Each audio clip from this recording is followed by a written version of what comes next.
Hello, welcome all.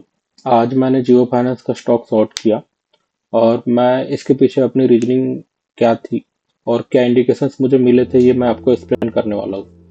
तो सुबह 9:30 को हम जब एनएसई की वेबसाइट चेक करते हैं और उसमें इक्विटी एंड एसएमई मार्केट जब हम चेक करते हैं तो उसमें उसमें यूजुअली जो टॉप एडवांसेस होते हैं वॉल्यूम के बेसिस पे स्टॉक्स के, वो हमें बताए जाते हैं।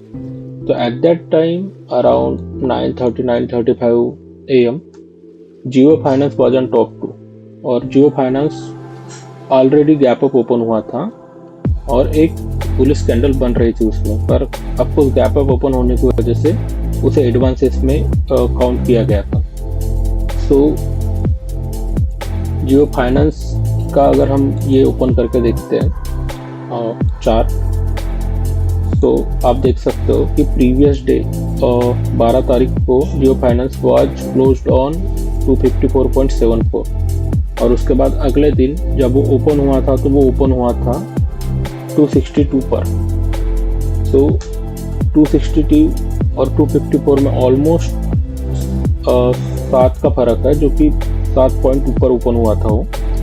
तो वो जब गैप अप ओपन हुआ था उसका मतलब ये होता है कि स्टॉक्स में अच्छी खासी एफआईआईज ने बाइंग की थी। तो नॉन नॉन मार्केट पीरियड में उन्होंने बाइंग करके रखा था। तो जब हम देखते हैं कि 9:15 को स्टॉक गिरना शुरू हुआ, उसने पहले ऊपर गया वो यहाँ तक अराउंड 233 तक, 263 तक, और उसके बाद में नीचे भी चेक हुआ है, वो टेस्ट हुआ है 255 पॉइंट तक, और उसके बाद में वो क्लोज हुआ 257 तक। तो ये एक बहुत अच्छी हेल्दी कैंडल बनी यहाँ पर 9:15 वाला। आपको देख सकते हो प्रीवियस डेज के कैंडल्स से काफ़ी बड़ी कैंडल बनी हुई है। मैं 15 मिनट के चार्ट पे बता रहा हूँ आपको। यूजुअली मैं 15 मिनट का ही चार्ट देखता हूँ, तो और एक 5 मिनट का भी ऐड करके रख देते हैं अपन, काम में आता है ये भी स्पेकुलेशंस के लिए। सो ये जो 15 मिनट की कैंडल बनी थी काफ़ी हेल्दी कैंडल है। नीचे भी वीक है, इसके ऊपर भी वीक है, और बॉडी भी अच्छी खासी है इसकी। और उसके बाद में और एक कंफर्मेशन देखना होता है। तो already stock gap up open हुआ था और पहली कैंडल बुलिश बनी है, बेरिश बनी है। सो इसका मतलब ये होता है कि हो सकता है स्टॉक अगर निफ्टी डाउनवर्ड ट्रेंड में जा रही है तो मार्केट ये जो पूरा प्रीवियस डे की जो गैप है ये फिलअप करने के लिए स्टॉक और नीचे आ सकता है। तो व्हाट हैपेंड वाज, मैं यूजुअली कैंडल्स के साथ साथ उनके वॉल्यूम भी चेक वॉल्यूम भी मेरे लिए बहुत मायने रखते हैं, तो मैं वॉल्यूम चेक करता हूँ। मैंने वॉल्यूम हाइड करके रखा था और अभी मैं उसे ऑन कर रहा हूँ वॉल्यूम एज इंडिकेटर को। तो आप देख सकते हो जो पहली 15 मिनट की कैंडल है, इसमें मैसिव अमाउंट ऑफ वॉल्यूम आया हुआ है। यूजुअली जो 20 ml मूविंग एवरेज की लाइन है वॉल्यूम की, वो 1.42 मिलियंस पे थी। वाइल अगर आप देखो यहाँ पर तो ओवरऑल वॉल्यूम इस 15 मिनट में 19.43 मिलियन था, जो कि बहुत बड़ा माना जाता है। तो मुझे श्योर शॉट था कि वॉल्यूम है तो इसके साथ में मूवमेंट भी आएगी। इसलिए मैंने अराउंड 9:38 को, लेट मी चेक बेहतर ऑर्डर्स चेक कर देता हूँ मेरे। तो मैंने अराउंड, आप देख सकते हैं कि मैंने अराउंड 9:39 को 259.35, अगर हम यहाँ पर ड्रॉ करते 259.35 को, तो यू कैन सी मेरी बाइंग लाइन दिखा देता हूँ मैं आपको। हॉरिजॉन्टल लाइन ड्रॉ करेंगे हम एक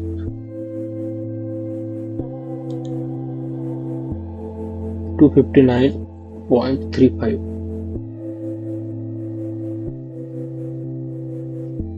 हाँ, ओके, हियर इसे हम हरा कलर दे देते हैं। तो मैंने 259.35 पे सेल कर दिया था स्टॉक को, जो कि मैंने अच्छी खासी ये पकड़, उसके बाद में ऊपर था ही नहीं स्टॉक, अच्छा खासा मैंने मार्केट प्राइस पे सेल कर दिया था जियो फाइनेंस। तो उसके बाद में मैंने टारगेट सेट रखा था। यूजुअली मैं टारगेट सेट करता हूँ फिबोनाची रिट्रेसमेंट के बेसिस पर।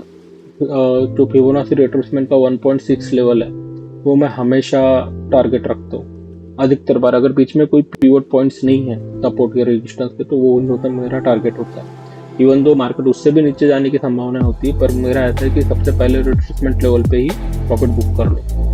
तो अगर हम फिबोनाची रिट्रेसमेंट ड्रॉ करते हैं इस पहली कैंडल पर, क्योंकि सबसे ज़्यादा वॉल्यूम वाली जो कैंडल होती है उसी पे हमें रिट्रेसमेंट ड्रॉ करना चाहिए यूजुअली। तो इस कैंडल का लो से लेकर उस कैंडल का हाई, और ओवर द टाइम पीरियड हम ऐसे आगे जाते हैं। तो ओवर द टाइम पीरियड समझ लो 3 बजे तक का टाइम पीरियड रख दिया मैंने, और ठीक हमने कर दिया क्लोज इसे। तो आप रिट्रेसमेंट लेवल देखोगे तो वो था 251.86। तो मेरा जो पहला टारगेट था वो 251.86 मैंने सेटअप करके रखा था। तो आप अगर इस रिट्रेसमेंट के साथ में और अदर थिंग्स देखते हो, जैसे कि पिवट पॉइंट्स स्टैंडर्ड पे देखते हो, तो ऑलरेडी पिवट पॉइंट्स तो सॉरी मैंने 251.86 पे नहीं रखा था, वो पिवट पॉइंट जो था यहाँ पर 253.67 मैंने वहाँ पर रख दिया था, क्योंकि इस रिट्रेसमेंट लेवल के बीच में अगर कोई मेजर लेवल आ चुका है, जैसे कि पिवट लेवल आ चुका है या फिर सपोर्ट लेवल आ चुका है, तो मैं उसको रख देता हूँ, ना कि ये। तो देखना आप मार्केट जब आगे बढ़ा तो वो पिवट के लेवल तक आया और उसके बाद में वो रिट्रेस हो गया, वो नीचे सपोर्ट ये जो रिट्रेसमेंट लेवल था फिबोनाची का उसने रिस्पेक्ट नहीं किया, वो उसके वहाँ तक नीचे नहीं है। तो मैंने पहला ये रखा था 253.60 अपना ये रखा था टारगेट शुरुआत में। तो यू कैन सी यहाँ पर एक लाइन गिरा देते टारगेट की, और इसे हम कर देते हैं कलर दे देंगे हम इसे सेलिंग, मतलब यहाँ पर सेल किया था मैंने तो रेड कलर में दे देते हैं, ऑरेंज है रेड में दे दी ये 253.70 पे। और मैंने जो ये रखा था अपना stop loss, that was around, वो था अराउंड ये जो जीरो वाली जो लाइन है उसके भी ऊपर रखता हूँ मैं, क्योंकि कभी कभी यहाँ तक आ जाता है। और यहाँ वैसे तो ये R3 तक भी आ जाता है, उसके ऊपर रखना चाहिए, बट मेरा रिस्क एपिटाइट उतना था नहीं, तो मैंने अराउंड 264.5 के करीब रख दिया था। तो ये दो लाइन ट्रेड, इसी के बीच में मैं ये जो स्टॉप लॉस है इसको मैं ट्रेल करते रहता हूँ यूजुअली। पर आज क्या हुआ कि इस स्टॉक में कोई बहुत भारी गिरावट देखते नहीं है और मूवमेंट भी ज़्यादा हो नहीं रही थी। तो व्हाट हैपेंड वाज, अगर आप 5 मिनट चार्ट देखोगे इसका, ओके क्लियर भी ये जो 5 मिनट चार्ट है, तो मैं अराउंड ये 1050 को 257 तक आ चुका था। और वीवैप जो था, वीवैप पे देखना बहुत जरूरी होता है इसमें, तो वीवैप जो था वो अराउंड इस रेंज पे खेल रहा था उस समय 258.48 वगैरह पे, और ये 256.93 वगैरह तक आ चुका था। और उसके बाद में उसने रिट्रेस लिया था और वीवैप ने फिर से रिजेक्ट कर दिया था, और ये छोटे छोटे कैंडल्स बन रहे थे उसमें 5 मिनट के चार्ट पे। तो आई थॉट कि अगर मार्केट ज़्यादा से ज़्यादा, अगर निफ्टी ये है क्या बोलते हैं स्ट्रॉन्ग है, तो निफ्टी उस समय स्ट्रॉन्ग था काफ़ी। 11-15 के समय 11-15 वाली कैंडल देखोगे आप 15 मिनट की, तो यहाँ से मार्केट ने जो सपोर्ट लिया था 24,309 का, उसके बाद में निफ्टी ने अच्छी खासी रिवर्सल ले लिया था, निफ्टी ने अच्छी खासी रिकवरी कर लिया था। वाइल जियो फाइनेंस में भी मुझे उस चीज़ का डर लगा कि हो सकता है ज़्यादा से ज़्यादा 256.28 वगैरह तक मार्केट ये आ जाएगा, ये पॉइंट ये कर लेगा, लेकिन उसके बाद में ये भी रिवर्सल ले सकता है। तो मैंने अपना टारगेट चेंज कर दिया, 253.75 छोड़ के मुझे लगा कि यहाँ से रिट्रेस ले सकता है। तो यहाँ पर ठीक ठाक प्रॉफिट बन रहा था मेरा, अराउंड 5% ऑफ माई कैपिटल। तो मैंने 256.15 का लिमिट ऑर्डर से मॉडिफाई कर दिया। पुराना ये जो 253.75 का जो ऑर्डर था उसके जगह पर मैंने 256.15 का लिमिट ऑर्डर मॉडिफाई कर दिया। तो आप जब देखोगे 15 मिनट के चार्ट में, जैसे ही मैंने मॉडिफाई किया, अराउंड कितने बजे किया था मैंने, अराउंड 11:30 के करीब किया था मैंने, और उसके बाद में ही जो अगली 15 मिनट वाली जो कैंडल बनी 11:45 की, उसी में वो हिट हो गया और वो बड़ी मारी बोझी कैंडल बनी, जिससे कि ट्रेंड सेट मतलब क्लियर था कि मार्केट और नीचे जाएगा, जियो फाइनेंस और नीचे जाएगा। बट आई वाज लाइक अब जो हो गया वो हो गया, प्रॉफिट, कभी कभी प्रॉफिट बुक करना भी जरूरी होता है। अगर वहाँ से रिट्रेस हो जाता तो एक मेजर ट्रेड छूट सकता था मेरे हाथ से।